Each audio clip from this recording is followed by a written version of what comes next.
Então vamos começar, Vamos pessoal. lá. Eu vou pedir para a Ana aí, então, se apresentar, né, para quem ainda não conhece a Ana.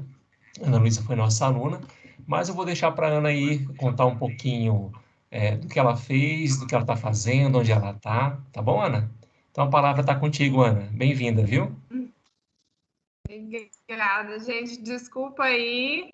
Primeira aula, vocês dão um desconto. Mas, então, eu fui aluna da UFO, eu era da turma 90 e fiz o meu TCC. Durante a faculdade, assim, eu não tive participação em nada muito grande aí da universidade, digo, em PET, em Constru e tudo mais. Até quando eu cheguei no final, falei, meu Deus, não aproveitei a faculdade, será que eu vou ter chance aí? Por exemplo, que eu decidi ir para a área acadêmica. E aí, no final, peguei firme no TCC com o Rodrigo. E foi muito bom. Foi, acho que, um dos motivos que me abriu portas aí para conseguir, então, as oportunidades que eu consegui. Né? Então, no final do ano, ainda não tinha formado, como falei para vocês na semana passada, acabei prestando, arriscando, falando, vou tentar lá na USP. O Rodrigo falou, tenta mesmo. E aí, então, acabou dando certo, acabei passando na USP para fazer o mestrado na área de rodovias, de estradas. E nesse meio tempo eu estava tentando conseguir o doutorado nos Estados Unidos. Passei, larguei na USP e hoje estou, então, fazendo meu doutorado na Iowa State University. E estou encaminhando para o terceiro trimestre lá, que não é semestre, né? São trimestres. Então, estou caminhando aí para o terceiro, fazendo quase um ano de curso. E se Deus quiser, aí até o meio do ano, vou para lá. Então, agora eu vou falar um pouquinho sobre esse método, que é o método lá nos Estados Unidos, que é o Mechanistic Empirical Pavement Design Guide, que a gente chama de MEPDG.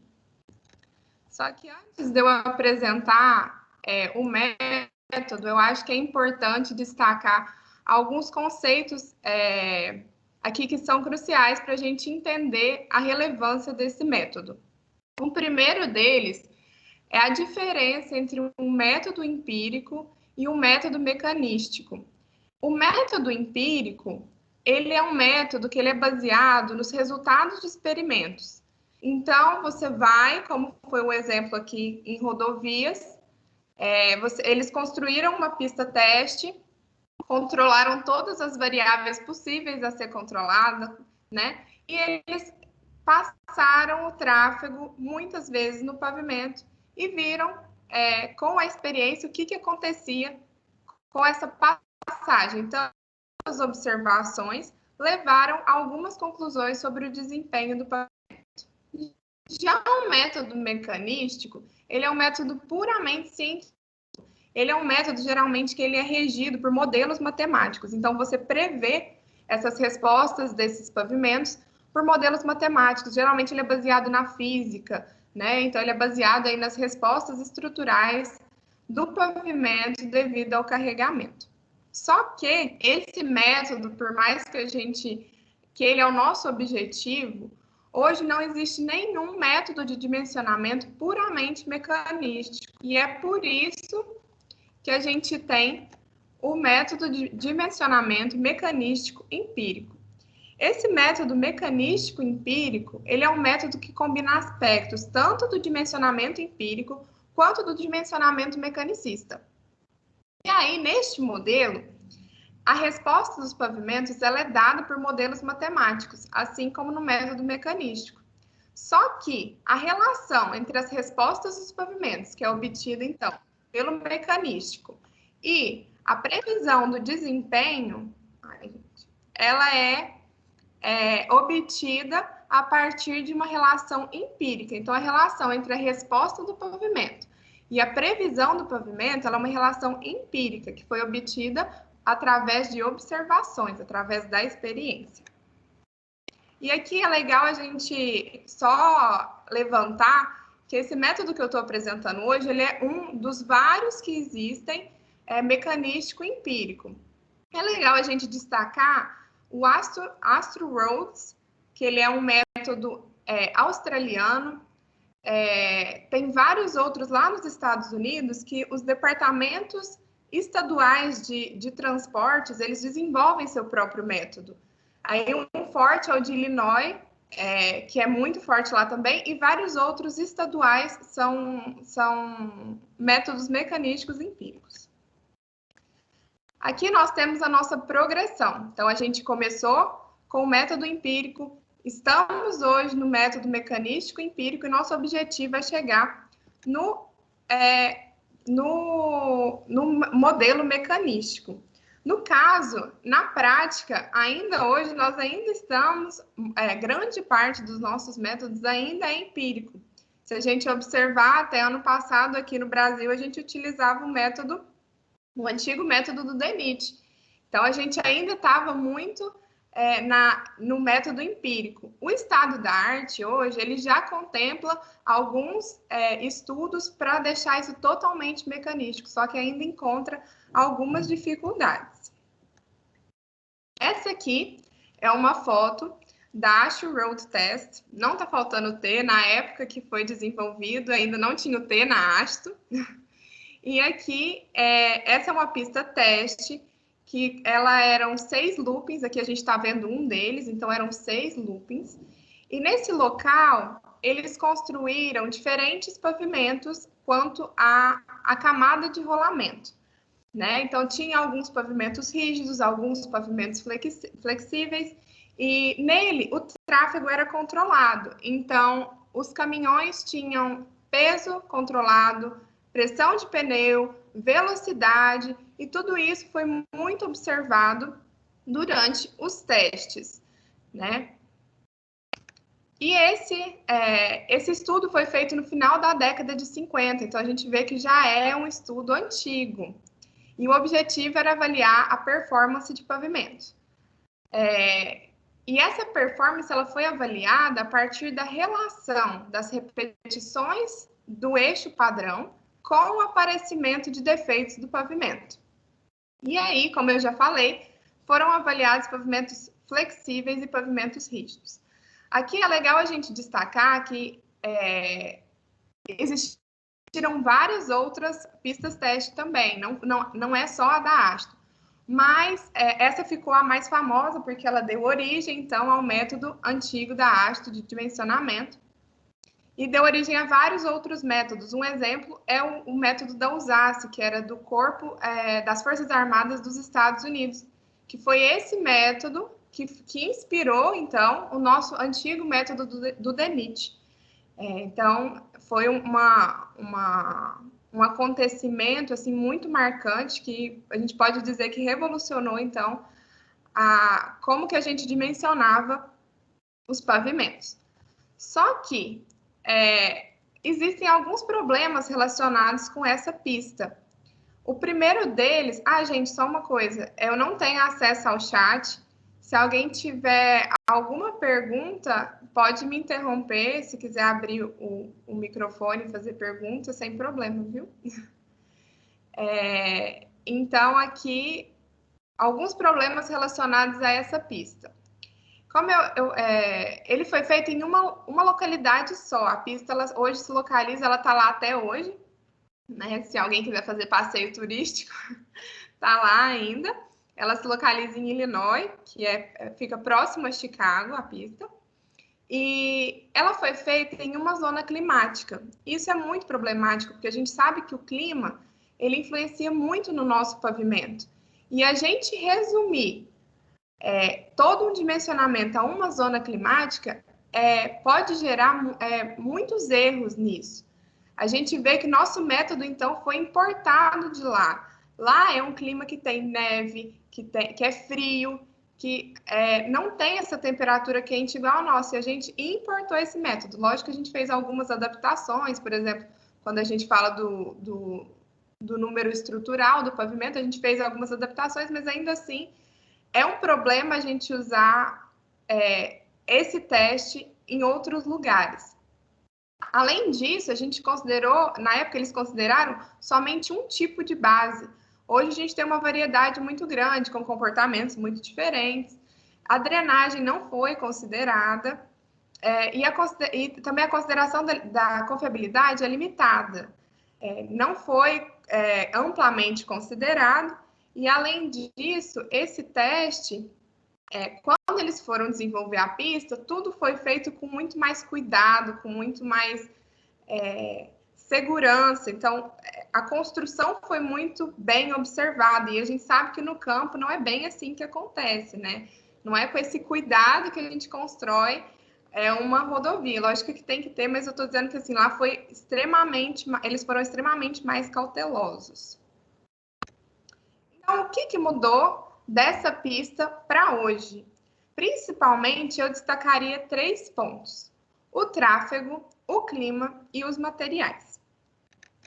Aqui, falando um pouquinho sobre o tráfego, a gente tem esse... Deixa eu colocar a ponteira aqui. Então, a gente tem esse gráfico que mostra esses pontinhos aqui, então, foram os tráfegos testados lá na pista. E esses pontos testados lá na pista, eles projetaram uma projeção aqui, é a projeção A. Só que essa projeção A, ela não nos representa. Lá na pista, eles consideraram um tráfego de 1,1 milhões de repetições do eixo padrão. Aqui eu posso até pedir a ajuda do Rodrigo, que ele tem um pouco mais de sensibilidade quanto a isso, mas acredito que hoje, se a gente for pegar, acho que se brincar, nem a Rondon Pacheco vai dar esse tráfego. Nenhuma das nossas BRs hoje possui esse número de repetições do eixo padrão. É um número muito baixo, certo, Rodrigo? O tráfego mudou muito, né? Na década de 50 para agora. Olha nas fotos, Ana, os caminhõezinhos que rodavam em cima da pista com os caminhões de hoje. Totalmente Sim, diferente, muito né? diferente. E aí, então, aqui, essa projeção A é uma projeção linear, meio que seguindo aí o que foi testado lá na pista, e a projeção C é o que eles dizem que é o nosso tráfego hoje. Hoje, nosso tráfego, geralmente, assim, isso eu estou usando dados da literatura, eles dizem que está sendo dimensionado, então, para 60 milhões de repetições do eixo padrão, porque a gente pensa o quê? 30, 20 anos na frente, então a gente dimensiona para essa quantidade de eixo padrão. Então, a gente extrapolar um acontecimento aqui com 1,1 milhões e a gente chegar e dimensionar para 50, 60, vocês podem perceber aqui o tamanho do erro que a gente tem usando isso, né? E voltando, posso estar sendo repetitiva, mas é só mostrando o quanto o método Medina é importante, porque até ano passado a gente estava dimensionando com esse erro, né? Considerando esse problema no tráfego. Então, aí, como eu falei, esse novo método ele pode ser dimensionado para muito mais do que 50 milhões de repetições do eixo padrão. Só para perceber, né, Ana, eu acho que você fez um trabalho, não sei se na tua época vocês faziam um trabalhinho de campo, ir para o campo, medir o tráfego na Rondon, na João Naves, já dava 10 na sexta, né? Os meninos agora, eu acho, também fizeram um trabalhinho, mas não foi de campo, também 10 na sexta. Então, né, é bem comum hoje, né? Muito comum. Então, assim, facilmente as vias extrapolam esse 10 a sexta, que é a repetição que foi usada lá na Asto. E aí, quando a gente pensa em dimensionar vias de grande importância, uma BR, uma rodovia, isso fica muito problemático.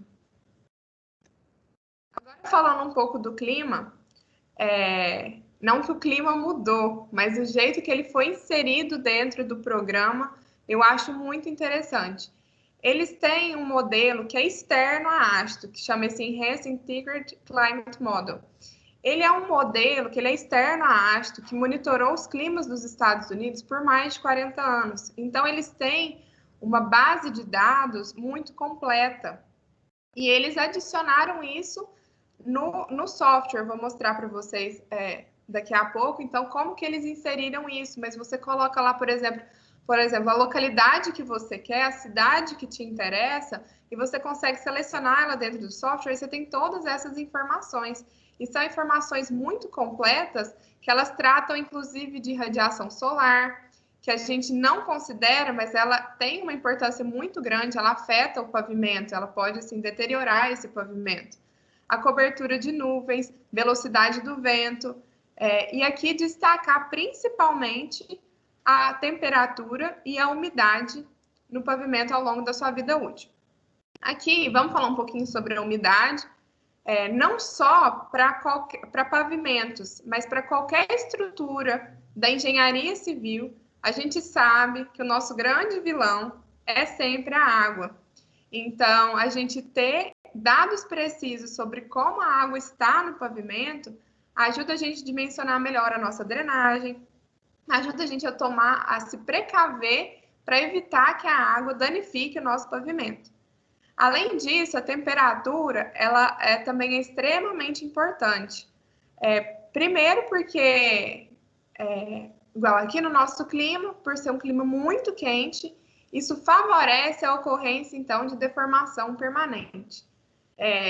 Já lá, ou num clima mais frio, isso pode ajudar no trincamento térmico. E também as mudanças de temperatura é interessante a gente analisar, porque mudanças de temperatura bruscas, por conta da expansão e retração, aí eu vou falar agora especialmente, por exemplo, de pavimentos rígidos, pavimentos de concreto, isso pode gerar um trincamento excessivo, isso pode ser problemático. E agora, o que mudou também, e mudou muito, foram os materiais e os métodos. Então, a gente teve 70 anos, e mais de 70 anos, então, de evolução de material e método. E a gente não pode se prender ao que foi testado na pista da ASHE.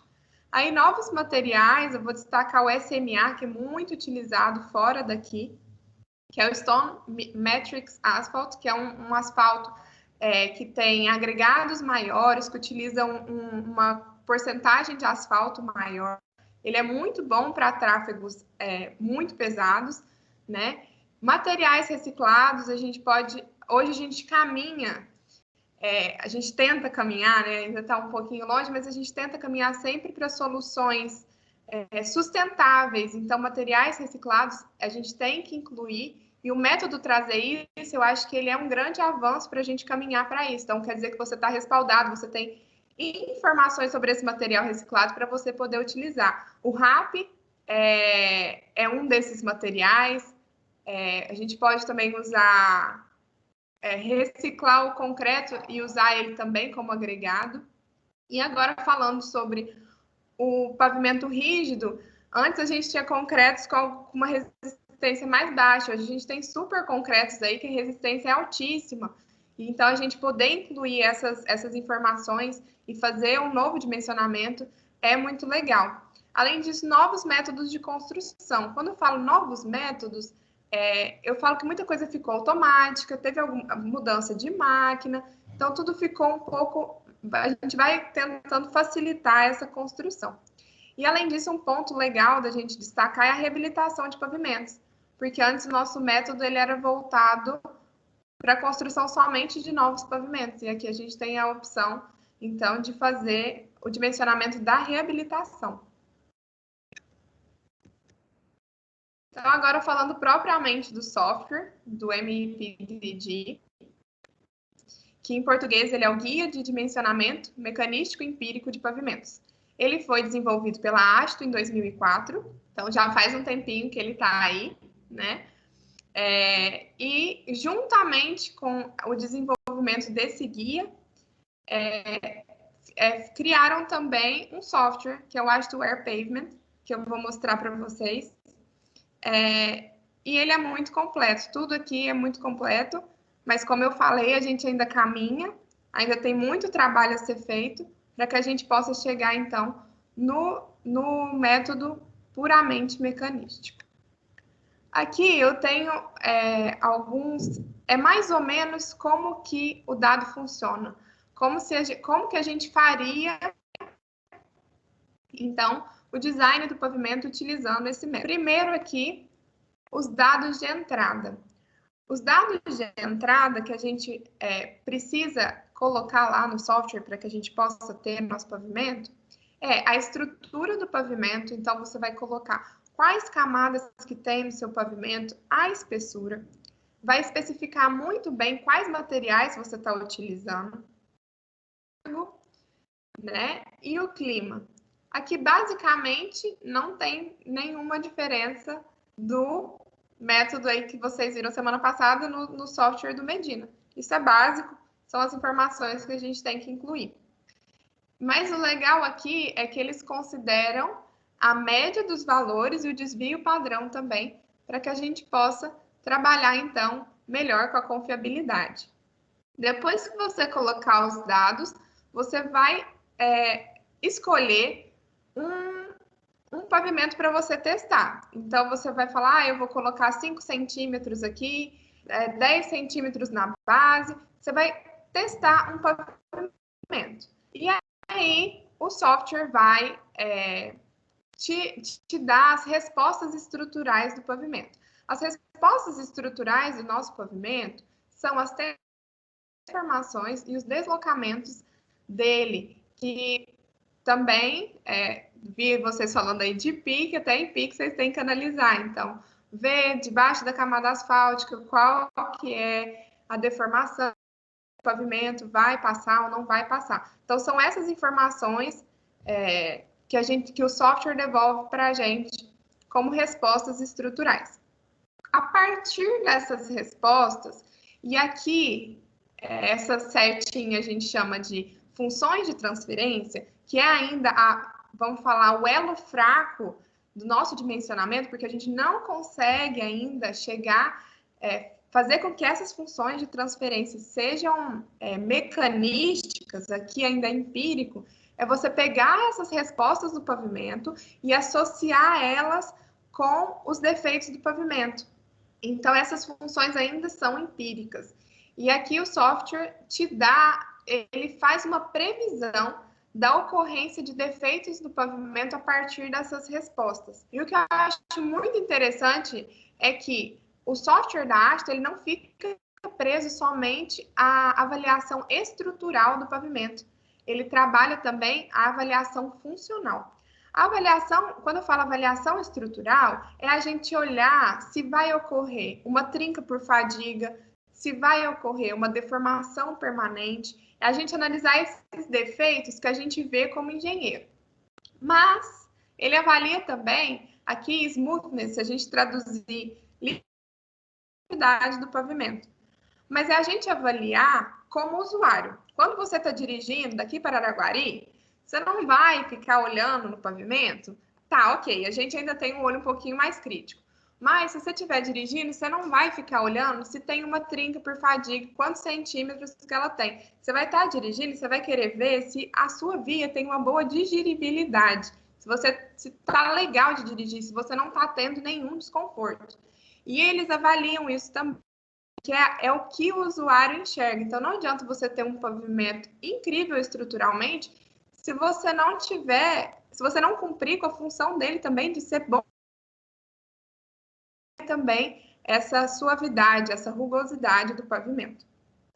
E aqui, como a gente bate muito na tecla da confiabilidade, aqui você pode escolher, então, a sua confiabilidade para você testar o seu pavimento e ver se ele vai passar ou não nos critérios de falha desse pavimento.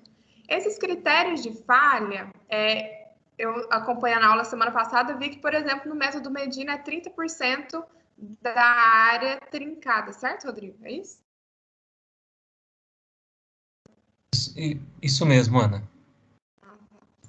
E aí, então, 30% é padrão. Aqui, eles já não deixam essa informação padrão, eles deixam aberta. Então, você pode mexer, então, nos critérios de falha. Por exemplo, a empresa que vai tomar conta da rodovia tal quer que o critério de fadiga não seja 30%. Ela quer trabalhar com muita segurança, ela quer que seja 20%. Então, fica a critério de cada pessoa que vai usar o software, qual critério de falha vai querer usar. Então, aqui, você vai se perguntar, o pavimento, ele passou em todos os critérios? Se passou, ótimo, você tem uma alternativa de pavimento. Senão, você vai voltar, modificar o seu modelo inicial de pavimento e testar novamente. E aqui eu só queria falar que não é porque seu pavimento passou que essa vai ser sua melhor alternativa. Pelo contrário, quando ele passa, pode ser que ele passou com muita folga, que você não tenha o pavimento otimizado, o pavimento que vai te trazer mais economia. E a gente sabe que o mundo pensa mais em dinheiro, né? Então, a gente tem que, então, tentar chegar num pavimento que seja ótimo estruturalmente, ótimo funcionalmente e também que seja um pavimento econômico, que a gente utilize o que precisa de utilizar. E essa aqui é a carinha do software. E essa parte inicial era isso que eu tinha para falar. Queria saber se alguém tem alguma dúvida, senão eu vou tentar abrir aqui o software novamente para eu tentar mostrar para vocês. Ana, eu anotei algumas dúvidas aqui, uma pessoa mandou pelo Telegram, mas acho que no final a gente pode fazer uma sessão de dúvidas. O que você acha? Pode ser. Pode ser? Pode ser. Então, tá bom. Então, esse é o software. Ele chama Astware Pavement, MI Design, MI de mecanístico empírico, né? E vamos lá. Essa aqui, então, é a cara inicial. E aí a gente vai desenvolver um novo projeto. Aqui, então, você pode colocar o nome que você preferir, né? Vou colocar teste. E aqui eu queria mostrar algumas coisas bem legais dele. Na hora da gente escolher o design, a gente pode escolher um novo pavimento ou fazer uma cobertura nesse pavimento, chamado um overlay, uma reabilitação. Vou clicar aqui em reabilitação, porque ele abre muitas opções.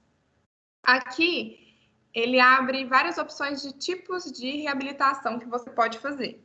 Então, você pode fazer uma camada asfáltica em cima de uma camada asfáltica, com ou sem essa camada selante, que é uma alternativa aí de manutenção e reabilitação de pavimento. E aqui a gente também tem a reabilitação de pavimentos rígidos. Só para falar um pouquinho dos tipos de pavimentos rígidos, os mais usuais são dois. É o Joint Planed Concrete Pavement, que é um pavimento de concreto que ele tem juntas para permitir, então, essa dilatação e contração do concreto.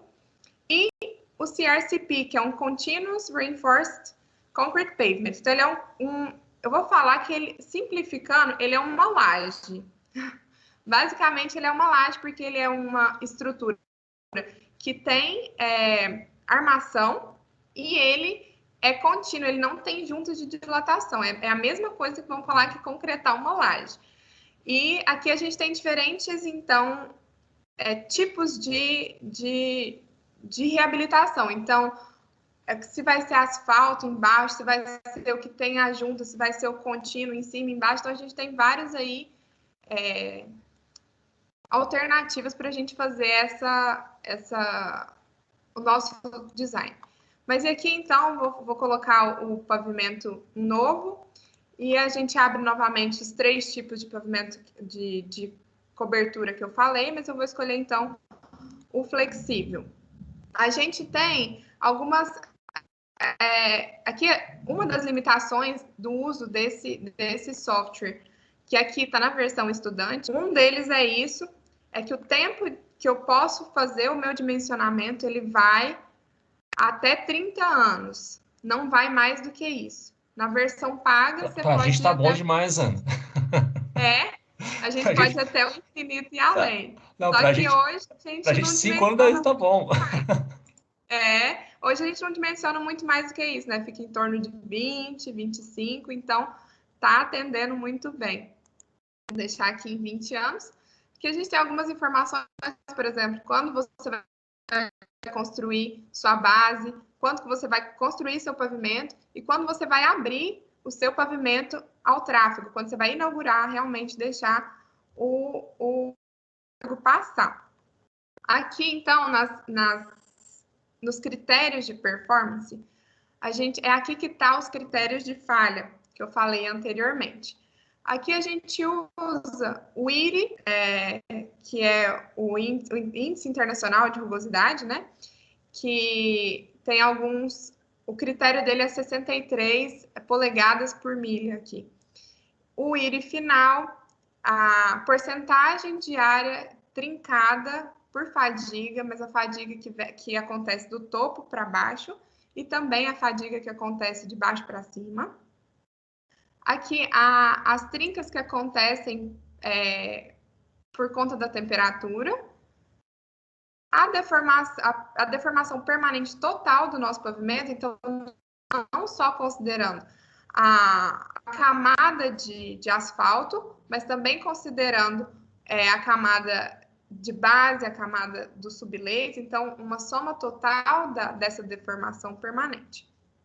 Aqui, então, a gente tem a nossa confiabilidade. Aqui você pode alterar, né? Se você quiser aumentar, diminuir, fica a seu critério.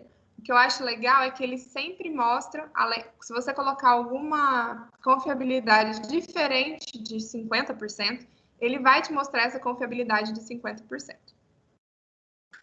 Vou começar aqui, então, mostrando um pouquinho do tráfego.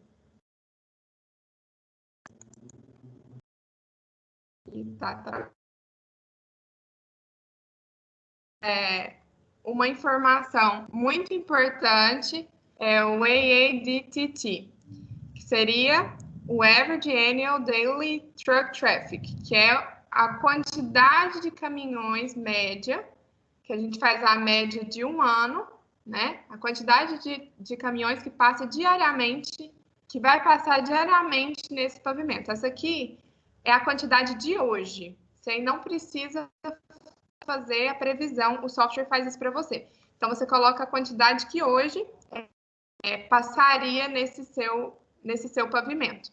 E aqui algumas informações que estão presentes, por exemplo, na fórmula que a gente calcula o número N, que é o número de pistas, né, a quantidade de caminhão por direção, que pode variar, só que geralmente a gente deixa 50%.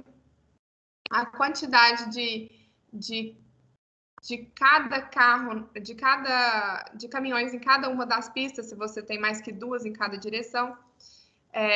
Considera-se também a velocidade de operação. E aqui, esse é um ponto interessante, porque quanto mais lento o caminhão passa na pista, mais dano ele vai causar.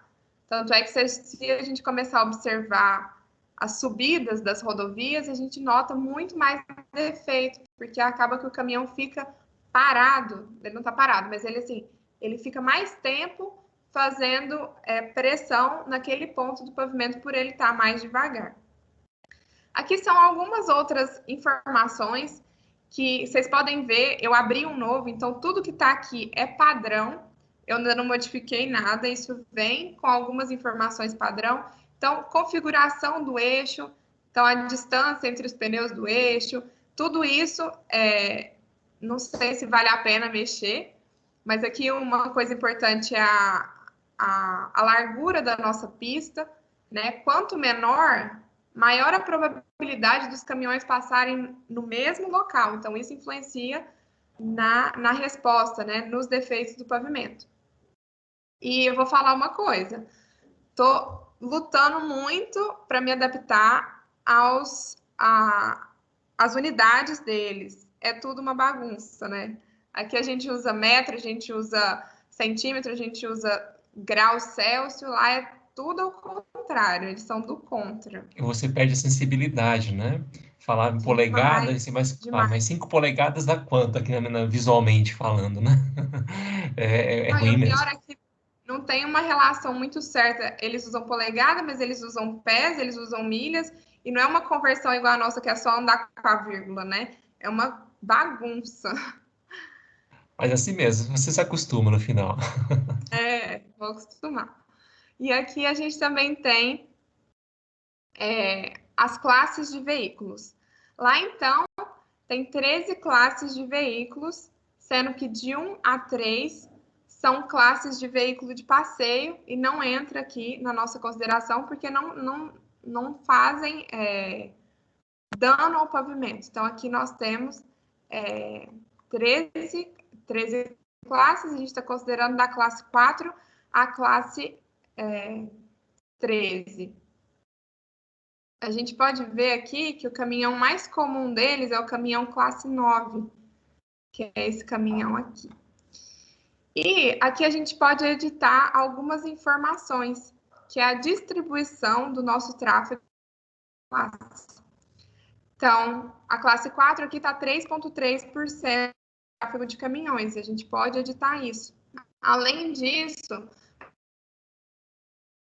tráfego para cada uma das classes. Então, o veículo classe 4 pode crescer 3%, e o veículo classe 5 pode crescer. Isso, então, fica a critério, assim, dos seus estudos. E como o tráfego cresce também pode ser alterado, não necessariamente precisa ser linear.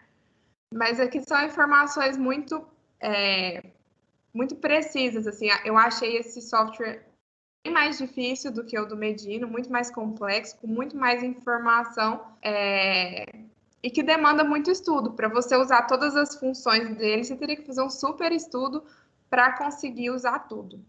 Aqui a gente tem um ajuste mensal do tráfego. Isso é legal, vamos usar um exemplo aqui, o Mato Grosso. Perdão. O Mato Grosso, por exemplo, é um estado que planta muito. Vou usar o exemplo da soja. Então, vamos supor que no período de colheita da soja, vai ter um tráfego muito maior de caminhão, né? Então, esse tráfego mensal, ele fica diferente. Se o período de colheita é agora, então quer dizer que no meio do ano vai ser bem abaixo do que é agora. Então, você pode editar isso para cada uma das classes, para cada um dos meses que você tem. E também, se você quiser editar aqui os eixos também, né? Não faz muito sentido, porque isso é padronizado, né? Cada classe já é definida pelos seus eixos, mas se você quiser, você pode editar. Agora eu vou mostrar um pouquinho sobre o clima, que esse eu acho que vai travar. Mas o que a gente tem é um mapa dos Estados Unidos e você pode pesquisar a cidade que você quer. Aqui é outra limitação do uso de estudante. Não é toda cidade que tem aqui. Aqui tem, eu vou digitar só para a gente ver, nesses marcadores estão as zonas que a gente pode utilizar. Então, a gente tem alguns... Aí, tá travado. A gente tem alguns, então, pontos aqui. E eu escolhi usar aqui Phoenix, em Arizona, porque ele é um local que não passa pelo ciclo de gelo e degelo. Mas aqui, então, eu vou selecionar, ficou verdinho, e eu clico selecionar o clima. Então, aqui a gente pode olhar quais informações que a gente vai ter. A gente tem a temperatura média, a gente tem a precipitação. E aqui é o que eu falei, ó, o índice de congelamento desse lugar é 0. Então, lá eles não têm o congelamento do pavimento. Mas, ainda assim, tem 6,8 ciclos de gelo e degelo. Esse freeze-thaw cycles é muito importante para eles, né? Quando o pavimento, vocês sabem que o asfalto, principalmente, ele é um material que ele é viscoplástico, elástico, ele tem e termo, então ele muda suas características muito em relação à temperatura. Isso influencia no módulo de resiliência desse material. Então, quando está congelado, o módulo de resiliência do asfalto é muito grande. Eu acho que ele chega a dar 1 milhão na unidade deles lá, que agora eu não vou lembrar qual é. E eu sei que quando chega o verão, isso cai. Então, assim, ele perde praticamente metade do seu módulo comparando o verão e o inverno. E essa perda aí, essa modificação, gera um dano muito grande no pavimento. E lá, onde acontece esse gelo e degelo, acontece geralmente na primavera, que é a estação que vem após o verão. Após o inverno. E é quando eles veem que acontece maior esse dano. Então, eles se preocupam muito. E aqui algumas outras informações, a temperatura média por período, né? Mas aí aqui, quando eu selecionei, ele já adicionou essas informações ao nosso pavimento. Aqui a gente pode mudar, então, a profundidade da água no nosso pavimento. E a gente pode também mudar isso sazonalmente. Então, se a gente está num lugar que a água sobe muito e chega até nosso pavimento, a gente pode colocar que, por exemplo, no período mais chuvoso, essa profundidade dessa água vai mudar. Mas, basicamente, são essas as informações que a gente tem que colocar. Eu vou voltar aqui no nosso projeto para a gente, então, montar o nosso pavimento. Aqui, ó, vocês veem que na configuração padrão, a espessura do asfalto está 10 polegadas, né? Que dá 3,4 centímetros cada polegada. Então, vocês veem o tanto que é espesso. No exercício que vocês fizeram, vocês utilizaram 5 centímetros, né?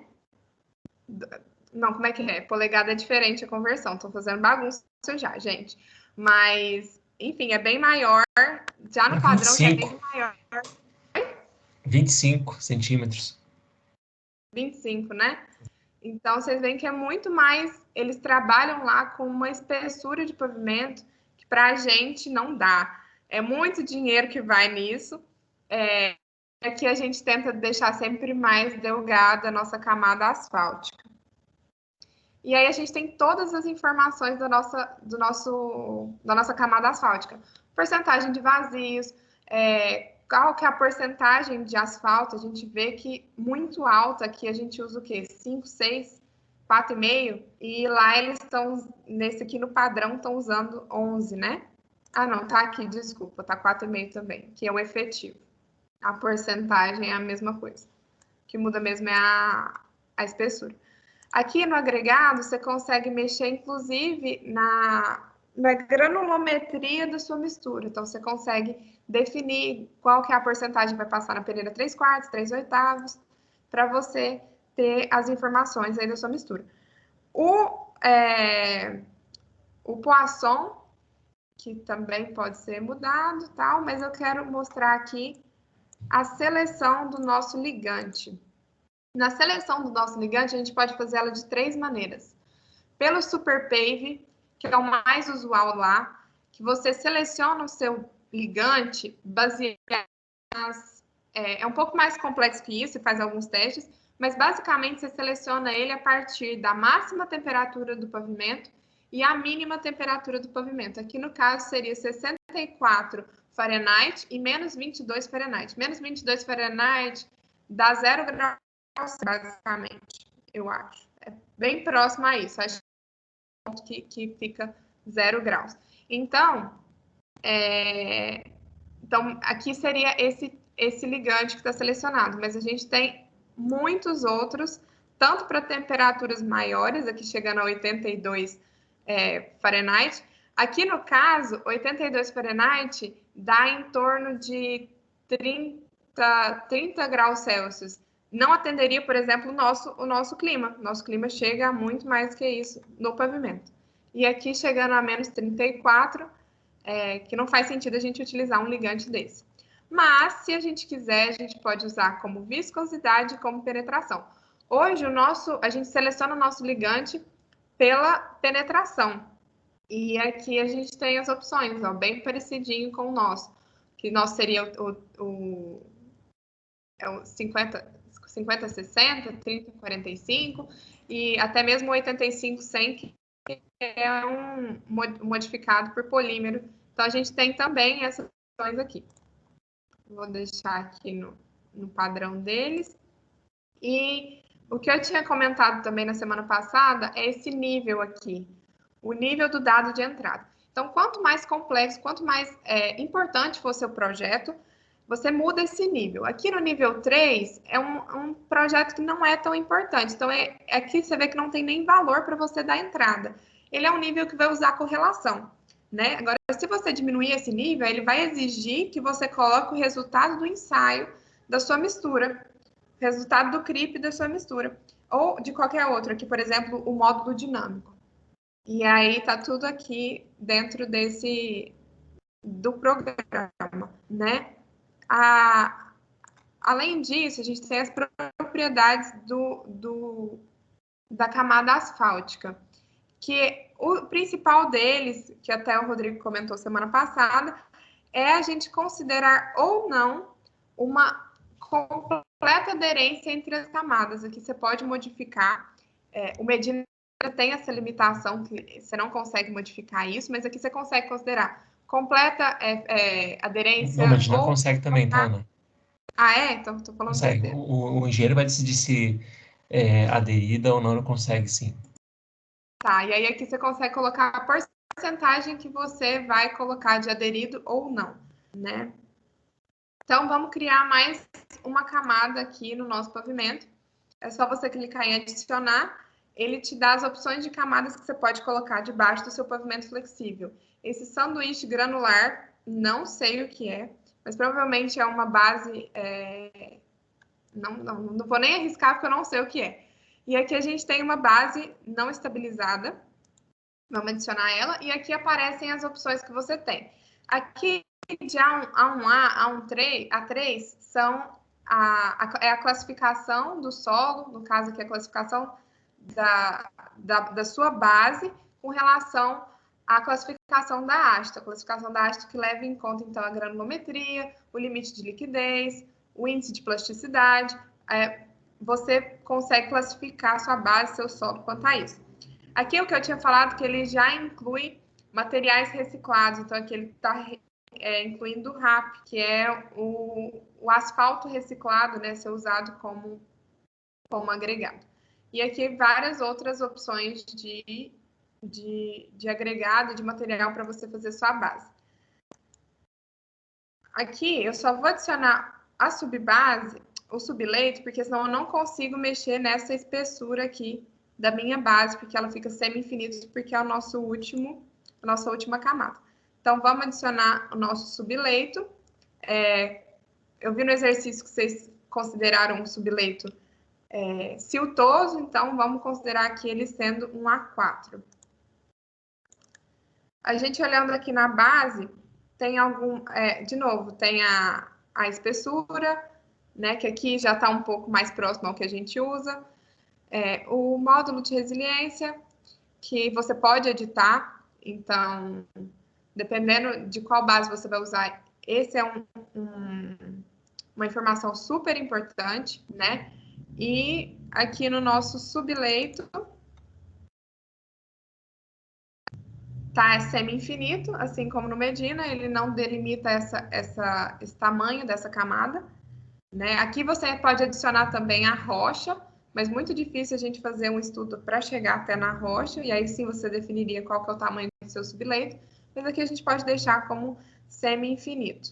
E não tem muita informação para a gente colocar aqui. Vocês viram que aqui está amarelinho? Quando está amarelinho, quer dizer que tem alguma coisa errada, quando está vermelho, quer dizer que você não preencheu ou tem alguma coisa errada. Quando está amarelo, ele deixa assim para chamar a sua atenção para alguma coisa que você deveria ter modificado, né? E assim você fez o seu estudo. Eu vou colocar para rodar, demora mais ou menos uns 5 minutos. Eu espero que não trave, e enquanto ele estiver rodando, eu tenho que salvar. Enquanto ele estiver rodando, eu vou mostrar um pouco do pavimento rígido.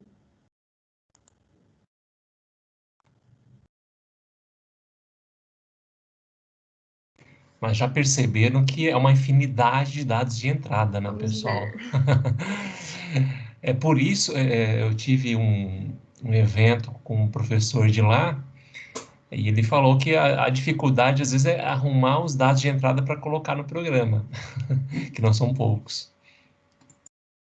Não, são muitos. Depois eu vou mostrar na hora que eu for pegar aqui, ó, gente, eu coloquei para rodar e ele então vai analisando o pavimento aqui. A gente pode ir mexendo, pode colocar 3 ou 4 pavimentos para rodar ao mesmo tempo. Ele suporta, só precisa ter internet para isso, né? Mas realmente, Rodrigo, assim, quando eu fui fazer o trabalho que eu estava fazendo, então o meu professor, ele estava estudando a sensibilidade do modelo da haste. A sensibilidade, quando você estuda ela, é meio que você vê qual variável que você altera que mais modifica os seus resultados, né? No caso, ele analisou mais para o pavimento rígido, mas também para o pavimento flexível. No caso, a gente sabe que é a espessura da camada, né? E o ligante, o tipo de ligante foram os principais pontos aí que alteraram as informações. Mas eu tive que rodar o programa muitas vezes, acho que eu devo... E assim, ele deu para a gente o básico do básico do básico. Ele falou, olha, usa as informações padrão do software. Então, eu falei, para você ter todas essas informações, vai muito dinheiro em pesquisa, vai muito dinheiro em estudo da sua mistura para você conseguir colocar. Vou colocar aqui só para a gente ver o pavimento rígido, mas está travado. Eu vou usar o GPCP, que ele é o mais comum. Hoje não se utiliza, ainda tem alguns, mas não é comum usar o CRCP, que é a laje, né? Não se usa mais porque quando você usa ele, você tem um trincamento esperado pela falta dessas juntas. Então, vou usar aqui o Joint Plant Concrete Pavement. Aqui, então, as informações mais importantes que eu vou destacar são aqui a força, né, a resistência desse pavimento. A resistência desse pavimento, você pode adicionar ela pelo módulo de ruptura em 28 dias ou pelo módulo elástico. E aqui, novamente, a gente tem o nível, né? O nível que você usa, o nível de importância do seu projeto aí, o nível de detalhamento que você vai utilizar. Então, aqui que você adiciona isso. E no estudo de sensibilidade, os principais pontos que você tem que analisar no pavimento rígido é essa resistência, o módulo e, no caso desse pavimento rígido, seria o espaçamento dessas juntas e a espessura das barras de transferência, porque como você vai estar usando placas de concreto, elas vão estar soltas, então você precisa colocar algum elemento que junte essas placas para elas trabalharem como uma. E o diâmetro dessa barra é importante e o espaçamento delas também. Aqui nas propriedades, a gente consegue colocar se o solo ele é muito, se ele vai sofrer erosão, se ele é resistente a essa erosão, novamente aqui no subleito, e aqui você consegue editar tudo que você quiser, né? Fazer do jeitinho que você quiser. E, bom, era isso que eu queria mostrar, só que o critério de performance muda. Para um pavimento rígido, você não tem a deformação permanente, né?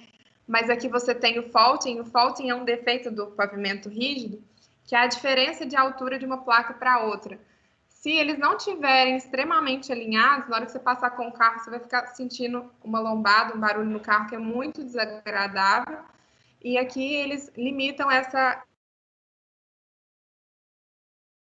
E as trincas transversais, que acontecem muito por causa dessa expansão, por isso que é tão importante essas juntas no pavimento rígido, porque senão o pavimento fica todo trincado. Bom, eu vou esperando aqui, mas enquanto o software está rodando, se quiserem fazer as perguntas. Ana, tem umas 3 perguntas aqui que eu selecionei, tá? A gente pode entrar nas perguntas enquanto termina de rodar. Terminou, acho, de rodar, terminou? Ó, acabou. Vamos ver? Ah, só falar que também tem uma ferramenta legal aqui, que é essa da otimização. Eu ainda não consegui usar ela, mas você coloca seu pavimento, por exemplo, que ele passou, e aí você quer otimizar ele, ou seja, deixar ele com as menores espessuras. O software faz isso para você, mas hoje eu acho que essa opção está mais para o pavimento rígido, mas então ele otimiza as suas camadas, né? Ó, então essa é o nosso relatório. E aqui a gente tem, então, que nosso pavimento passou no IRI final, passou na deformação permanente total do pavimento, também na deformação da camada asfáltica, passou quanto às trincas de fadiga, né? Tanto de cima para baixo quanto de baixo para cima, mas não passou na trinca térmica. E essa trinca térmica ela é um problema, porque a gente só consegue evitar ela aumentando a espessura da nossa camada asfáltica, que já está muito espessa, ou a gente pode alterar o ligante. Quando eu mostrei para vocês lá, o ligante que a gente escolheu para essa região é um ligante que não está muito... Ele está para um clima quente. E Phoenix é um clima quente, só que ainda assim, na hora que a gente olhou lá, tinha 7,8 ciclos de gelo e degelo. Então, talvez a gente alterar esse ligante resolveria o problema aqui da trinca térmica. Mas o que eu queria mostrar o relatório é muito extenso, não vou mostrar tudo, só mostrar essa parte aqui para vocês, que a gente tem a idade do pavimento e a progressão dos defeitos. E isso é muito interessante porque a gente consegue ver quando que o nosso pavimento falharia. Por exemplo, aqui em azul está para confiabilidade de 90% e em preto está para confiabilidade de 50%. Então, o nosso pavimento aqui falharia com 2 aninhos de idade só, quanto às trincas térmicas, né? Mas, se a gente usasse a confiabilidade de 50%, ele falharia com 4. Aí é que a gente consegue perceber a importância da confiabilidade, né? A diferença que dá, que você vê no final da vida útil do pavimento, tem uma diferença de mais de 1.000 polegadas por milha de trincamento, que é muita coisa, né? Que até nosso limite aqui é 1.000 e aqui a diferença está em 1.000. Então, é legal a gente observar esse gráfico e ver quanto que o nosso pavimento falharia e onde que a gente tem que mudar para fazer ele passar. Aqui, ó, por exemplo, nas trincas de fadiga, a gente vê que está até superdimensionado, porque tem uma folga grande entre o limite e o que a gente tem. Então, aqui a gente vê o que a gente tem que mexer no pavimento. Eu vou parar de compartilhar a tela e vou voltar para... Bom, então era isso que eu queria mostrar. Espero que vocês tenham gostado. E na semana passada, vou deixar meu contato com vocês. Se alguém... Ana, só porque você encerrou, você travou. Mas eu entendi que você vai deixar seu contato para os meninos, é isso? Isso, eu falei que eu espero que... Vou fechar aqui o programa. Isso, Depois, fecha se o tiver programa. alguma dúvida... Pode fechar. Aí vai melhorar bastante. O que eu falei é que eu espero que vocês tenham gostado. E que vou deixar meu contato com vocês, meu e-mail, e qualquer coisa que vocês precisarem, se vocês tiverem alguma dúvida, alguma coisa que eu possa ajudar, eu estou à disposição. Ana, brigadão. Nossa, brilhante a sua apresentação. Nossa, brilhante a tua evolução, viu? Incrível. Estou muito feliz, muito satisfeito contigo, viu? O pai, quando tem um filho, uma filha assim, e vê que o menino está fora da média, né? O cara vai ficar feliz, né? Então, eu tô, assim, super, super feliz contigo, né? Um menino incrível. E aí eu tenho umas perguntas que eu anotei aqui de 3 pessoas que passaram pelo Telegram, e eu vou te perguntar, tá? Deixa eu ver aqui por onde eu começo. Bom, assim, algumas eu acho que você já respondeu. A primeira delas é o seguinte: você já percebeu diferença nas espessuras frequentemente usadas aí nos Estados Unidos e no Brasil? É bastante diferente. Eu acredito que no pavimento. Tá travando, né? Parece que tá Não, travando. tá Mas normal. acredito que no pavimento rígido essa diferença não é tão expressiva. Eu não tive muito contato com o pavimento rígido, estou tendo agora, então não tem muita essa sensibilidade de valores. Mas acredito eu que, como é uma camada, um módulo de resiliência muito mais alto, ele permite que essa espessura seja menor. Então, ela é meio padrão em todos os lugares. Agora, no pavimento flexível, é muito diferente.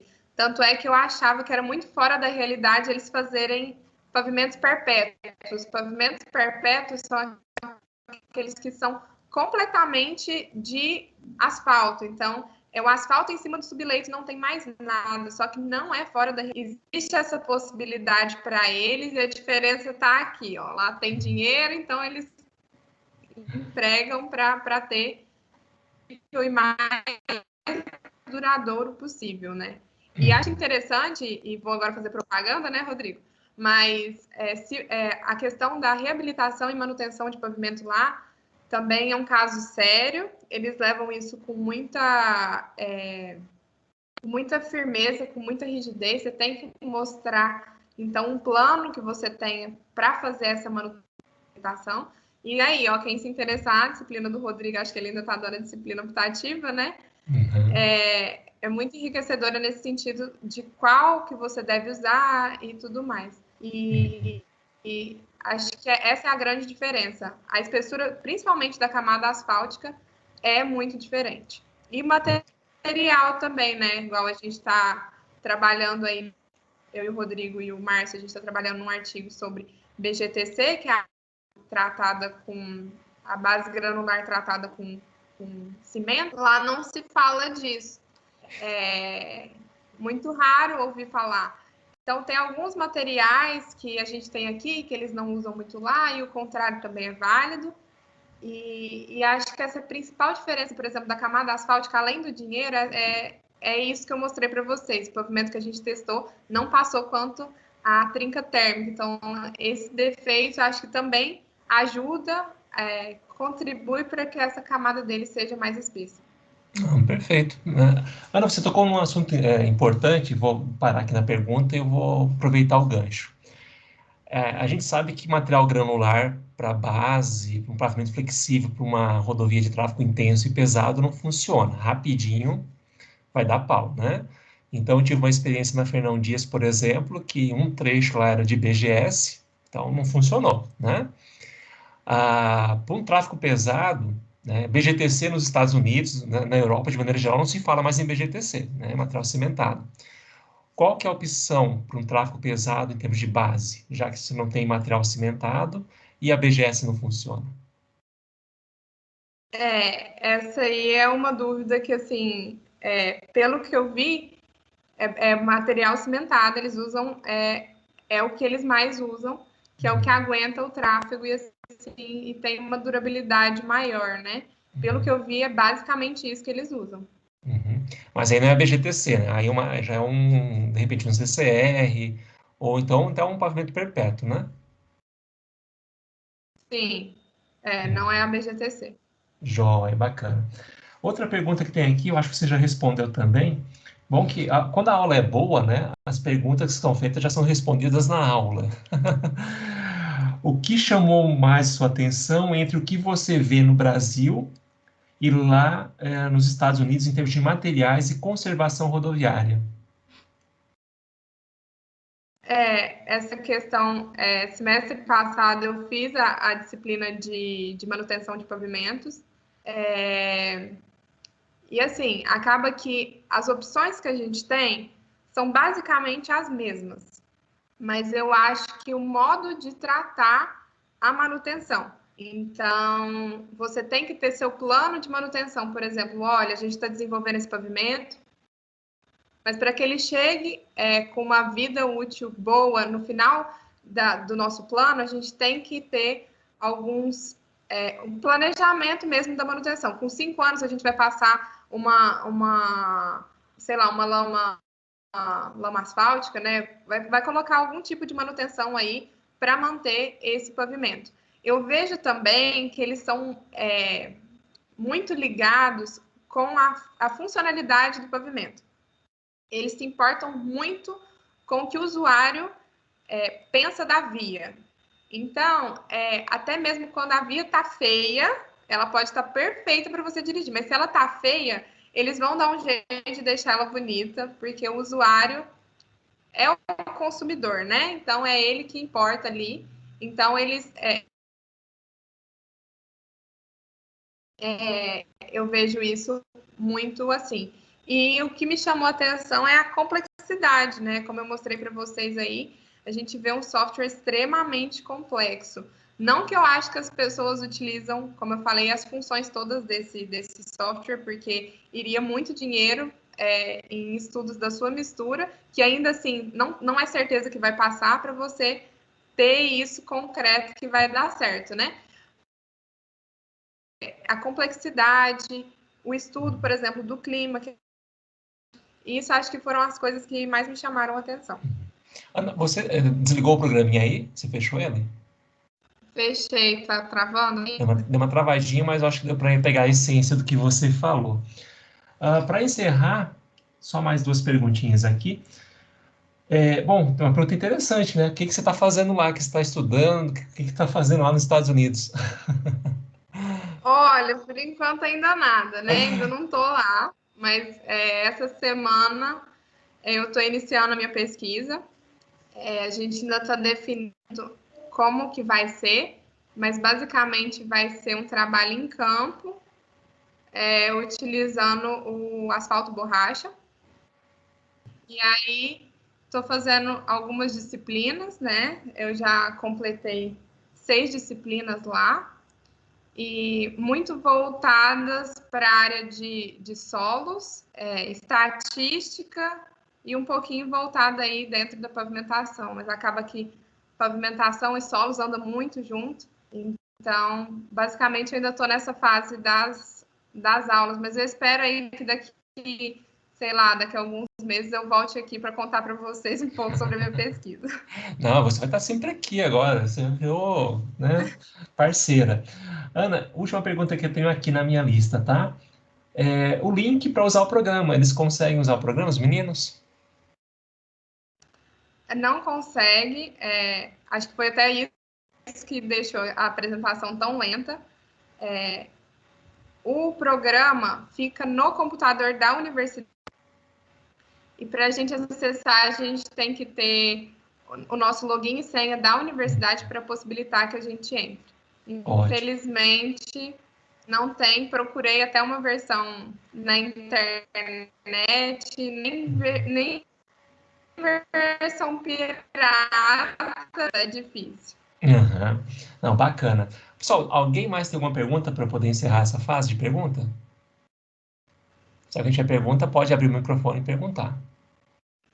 Eu não tenho pergunta, mas um comentário de a comparação desse método com o Medina, que ele disse, até tinha comentado a dificuldade dos eixos de inserir um por um, e esse parece ser bem mais simples. Seleciona lá o tipo do veículo e já sai meio que direto, entre aspas, o tipo da subtração que ele vai provocar, né? É verdade, né, Ana? Aí você vai escolhendo a classe dos veículos, né? Até na hora que você estava comentando na aula, foi uma coisa que eu até anotei para poder comentar. Foram algumas das diferenças aí, essa é uma, né? E acho que o relatório também sai muito diferente, né? Tanto é que você vê que o relatório do Medina sai instantâneo, esse outro ficou aí um tempão processando para voltar, muito longo, muito extenso, mas também é um método muito bom, né? O Medina também é um método muito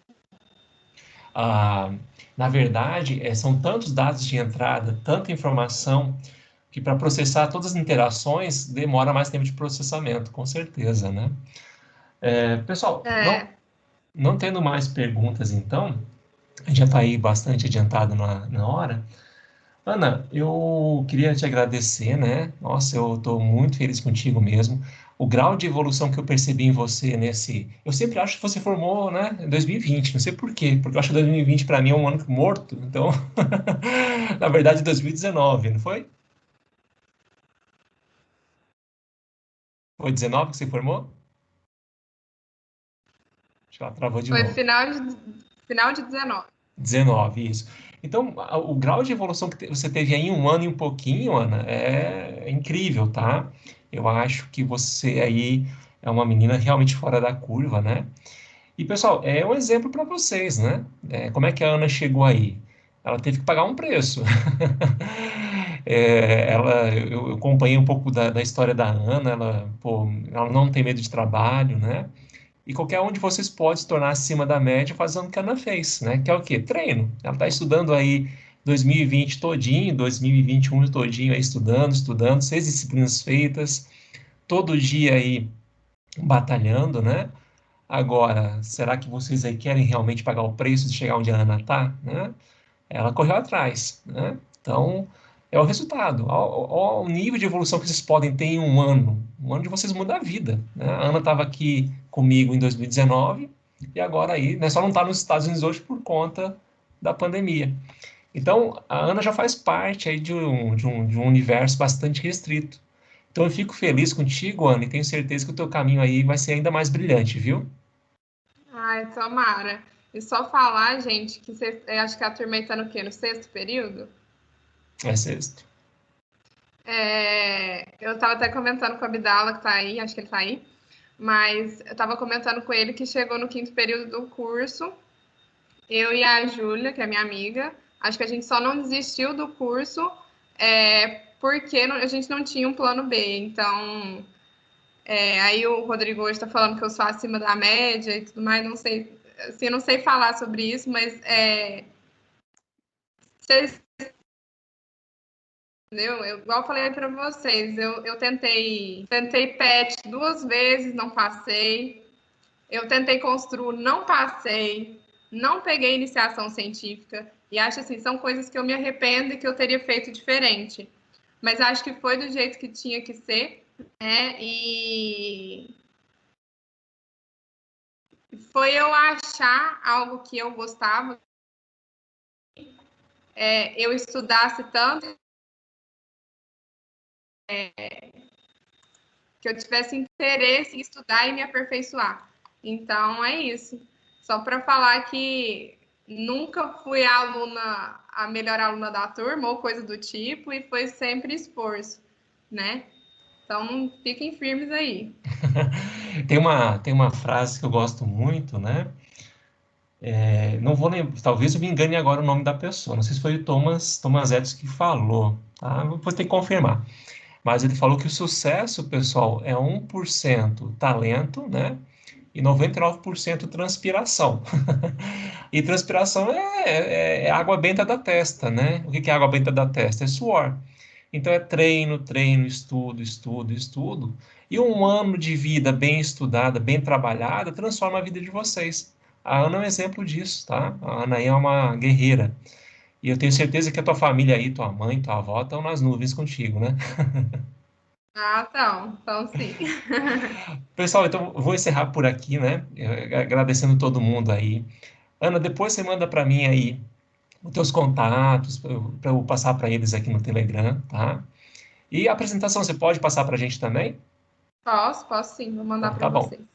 Pessoal, bom dia para todo mundo. Eu agradeço você. Ana, brigadão, tá? Super feliz contigo. Manda um abração aí para tua família, tá joia?